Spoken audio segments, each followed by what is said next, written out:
Hey guys, so today we are going to talk about salaries.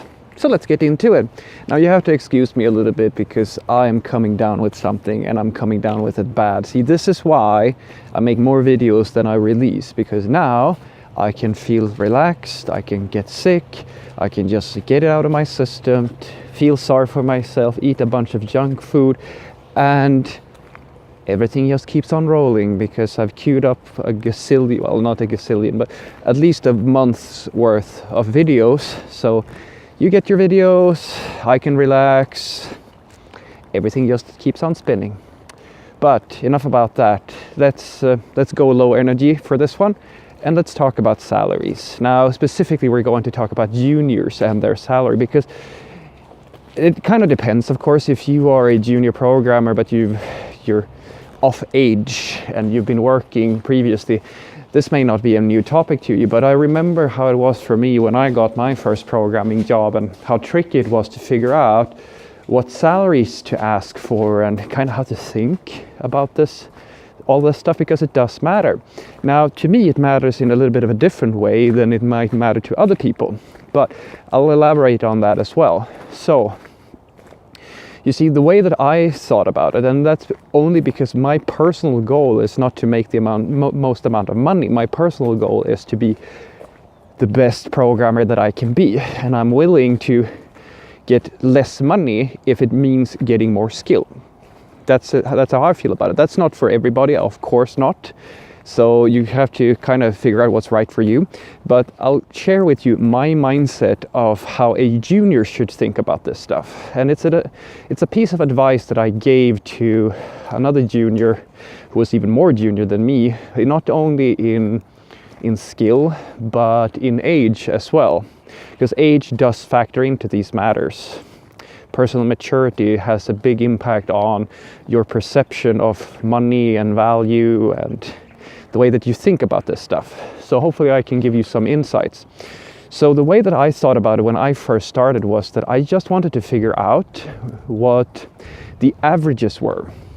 So what I did was that I talked to all the different, my tutors, the people I knew in programming, and asked them for their salaries, and got a rough estimate of what most people were making. And then I went on to the job sites and kind of tried to find the different postings where they actually said how much they were offering for different profiles, and that gave me a rough estimate of what amount of money I could be expecting to make in my region, because how much money you make is very regional. So if somebody tells you that, oh, they're making this and that, always remember that depending on where they live, it might be very different. So for me in Gothenburg, for example, my salary is going to be much lower than for somebody who is working in, say, Stockholm, just by average. Although that's not the whole story, of course, because it's also things such as living expenses are factored into this as well.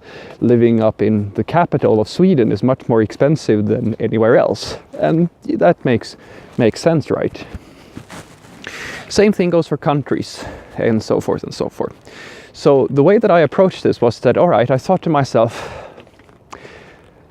what is going to be a good starting salary? And I figured, all right, I'll put myself somewhere in the middle in my negotiation with my boss at my first job. And we negotiated, and I got a salary that was, for a complete junior, a fairly average type of thing, not exceptional in any way. And the reason why I didn't try to bargain for more was that I reasoned about it this way. You see, my value as a programmer when I'm a junior is, although it's low, it's going to increase with the amount of skill I have and the amount of brand value my CV has. What do I mean by brand value? Well, brand value is the idea, or rather that's how I think about it. If you are pre-selected by the right companies, the perceived value that you have will be higher, which will give you a stronger negotiation position when you talk about salaries. And I can tell you that the amount of money that you make as a junior, if you get a decent salary as a junior, but you increase your skill level and your relevancy to the point where when you get a few more years on your CV, you actually are, like, theoretically, you're simply going to you're going to add more and more money to your more value to your profile, to your CV. That's gonna level out eventually, because you can't just like linearly make more money forever, but your total value is going to be much higher over time. So that's the way I thought about it. I didn't think about it as trying to capitalize as much as possible in the beginning of things. I was more interested in having a decent salary, and I'll talk about why I was interested in a decent salary, not just really lowballing it, because that's an important thing as well. So I had a decent salary, felt average, and then I focused on learning as much as possible. And then I got my second job very, very quickly at a much larger company, and my salary actually skyrocketed. I started earning a lot more money just after a year, roughly. So if you think about that, the difference I made up very quickly. Very, very quickly, I made up the difference. So even though I was a few €100 behind, lower than maybe what I could have argued for, I still made up that difference very quickly. And you can absolutely argue about trying to squeeze pennies and trying to get the most out of your paycheck. But as a junior, I will argue that it's more important for you to be working than to try to find a job that gives you the most amount of money. Because if you're not working, you're not adding value to your CV. And trust me, once you have a few years on your CV, you will be in such massive demand that you can start thinking about maximizing your income, because you can actually negotiate. You're not going to be you're in a weak negotiation position when you are a junior in general. That means that just kind of try to get a decent, that's how I think about it, just get a decent salary, because once you have that magical, it's usually between a year to 5 years. Once you have that, the whole discussion changes for you. Then you are the rare commodity that everybody wants, if you're good, of course, assuming that you're good at what you do. And you have such a strong position to work from. So why is it important for me? Why not just lowball it? Well, the reason why you don't want to lowball it is, at least, I can't speak for you, but it's something that's important to me. And I actually am very upfront about this when I have a job, in all my job interviews, even at the job that I am in today. I told them that it doesn't really matter all that much how much you pay me. I just want a decent salary that I can live off. The thing that makes me stay or wants me to join a company is the people working there, and how much I perceive my personal development is going to rocket by just working here. So keeping me in a company has nothing to do with how much money you pay me at all. But I don't want to be paid less than being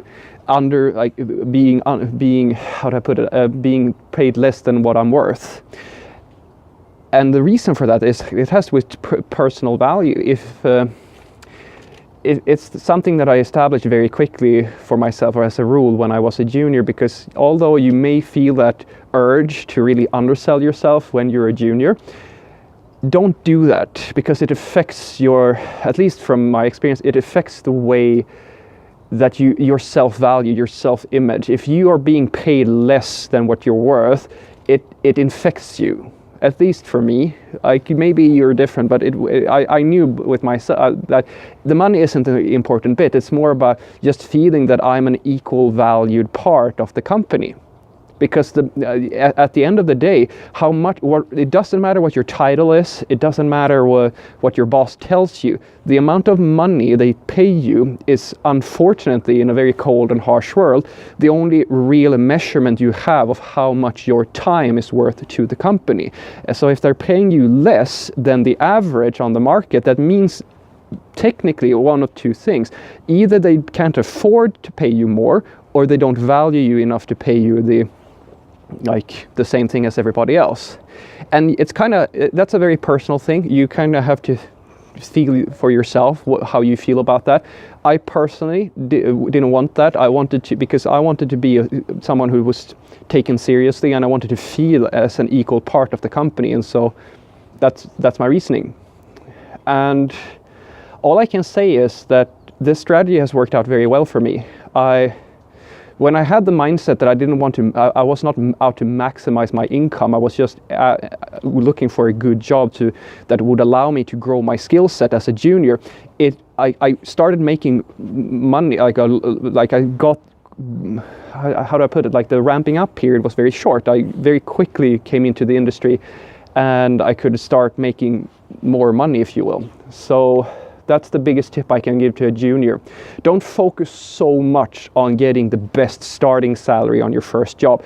Get a good company with good people that will train you and make your total CV value higher. Because trust me, the difference it's going to differ so little in the beginning of how much you're going to make. But if you have a really good start in your career, your end value when you become a senior is going to be massive in comparison. So that's a good rule of thumb. Value working in a good place of work over trying to maximize your income. That's my personal take and best advice I can give to a junior asking questions about, all right, how should I think about salary? Have a great day.